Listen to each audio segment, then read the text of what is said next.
I'll tell you what, we're sitting here with the legend himself, Mr. Sid Waterman, and we're walking down the hallway there, and he stops me and says, "Congratulations on your first win," which was certainly a big deal for me. Spent a lot of years chasing after it. You've had so much to do with nitro cars all these years, but the first thing out of my mouth to you was, how about that Waterman pump being the quickest in the world? And you did congratulate me on that, but then I just kind of thought about it. That's not the first time that's happened for you. It's the first for me. No, it's actually happened to us back about the last 16 to 18 years. So I've been very fortunate and very blessed to have racers like this that have common sense and know how to do things. These guys break less parts than anybody that's out there, and they go to the races with far fewer parts, far fewer motors. It's called being, having common sense and pure logic. That's what it's all about. And I also said, yeah, not only does he have the world's quickest car, but we also won, like I said, the World Championship this year with the Force band, the Force team. Well, John Force was a customer of mine for close to 40 years now, and their drag shoes run my stuff, and I feel really, really good about it. Well, I'll tell you what, you have done it for a really, really long time, and I know you've told this story a million times, but what kind of got you headed down through the nitro fuel pump guru that you've become? Well, I worked for Mickey Thompson for 5 years prior to my going out on my own, and Mickey gave me 2 pieces of advice. He says, number one, don't put a product on the market until you know it's better than anything else out there. Number 2, make sure it looks better than it works.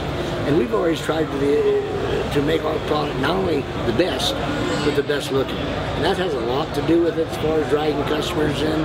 And the drag, the top fuel thing led me to so many other forms of motorsports. I was able to get involved with the sprint cars. Well, the sprint cars took me to IndyCar. We've had every Indy car at Indy, won every race since 1996. Well, that's a long time. Well, then we got hooked up with NASCAR. They were having a lot of fires, so I designed a pump for NASCAR to put the fuel pump away from the right front corner of the block.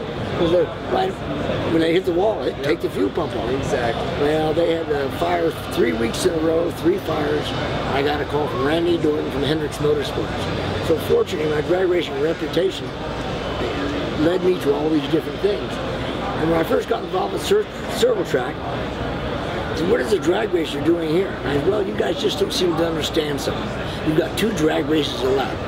Turn 2 to turn 4, or turn 2 to turn 3, and turn 4 to turn 1. So if you take that ideas and you can out-accelerate it there, you'll be going into the corner first, not last.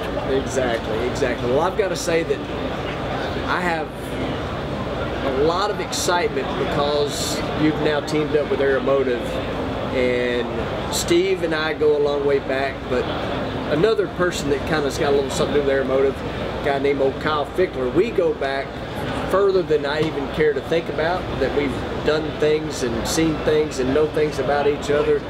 But I was really excited when that all came together, because I've got such a history with Aeromotive, and now to have Waterman fuel pumps to be part of that, that's very exciting for me personally. And I think it's probably got to be exciting for you as well. It is very exciting. This is our 50th anniversary of the company. I started April Fool's Day, 1967. And I never, ever, in any way, shape, or form, thought that I wouldn't be involved in every form of motorsports that there is. And everything I've always done is with safety in mind. When we sat there and they happened to blower explosion, we came up with a burst pan. We've had so many different things that we've been able to do. I've always looked at it this way. If you go to a racetrack and you find yourself a crowd of people, there's usually a reason for that crowd. There's a problem. And wherever there's a problem, there's probably a product to fix that problem. So that's how we ended up going from one thing to another to another. So it's been a wonderful 50 years. I was fortunate enough to meet my wife two weeks after we opened my company, and we've been married for 50 years also. So that's 2 50-year anniversaries in 1 year. That is amazing. So my last question for you is probably a hard one, but your favorite moment in racing, and I don't mean just drag racing because I'm an old top fuel guy sitting here, but just racing in general, if your proudest moment, something that just really stands out, what would that be?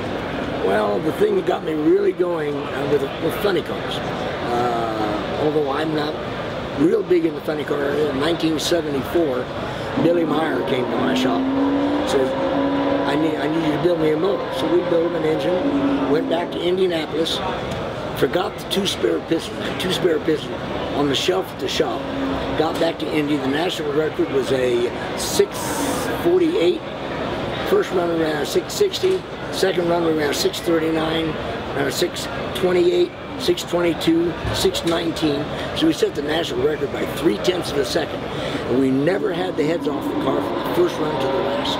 That was 8 runs. That's impressive. Yeah, and in fact, the best part about it was Tommy Hoover came by, and of course he wanted to look at everything. He wanted to see the heads off. Well, we didn't take them off. There was no reason to. So he went and looked at our spark plugs. God, they're beautiful. They're all the same color. No wires burned or anything. And well, as you know, if you have the right tune-up, the right air-to-fuel ratio, you don't have to be the most powerful guy. You just got to be the one that makes it to the finish line time after time. And Hoover says, well, how many plugs? Do you have another set of plugs I can look at? I said, the same plug ran all weekend long. He said, well, why would you just put new plugs in it going to the final? And I said, real simple. These work. We don't know when you put a brand new plug in it whether it's going to work or not. Exactly. And I learned that from my old friend Keith Black. Keith sat there and said, Sid, if you use the same spark plug each run, you know that it's worked to run before, why would you change it? Made common sense to me. Yeah. Mr. Sid, thank you for these few minutes here. It's always a pleasure to see you. Well, you know something? Getting inducted into the Hall of Fame, Garland's Hall of Fame, you're going to be there one of these days, whether you know it or not. Well, I appreciate that thought, that's for sure, because I'm still just the old country boy that's driving an old Dodge truck up and down the road bracket racing, but it's turned into 19 years in Top Fuel, starting my 20th year this season. Yeah. Congratulations to you and your team. Your crew chief, Grubby, has just done a marvelous job with you guys. When you go to a racetrack and you're in a Top Fuel car and you only got 3 engines, you're really doing something. Very special. Or we're silly, one or the other. That's right. Thank you. Thank you, guys. On the street, in the water, or at the track, if you drive it, we can fuel it.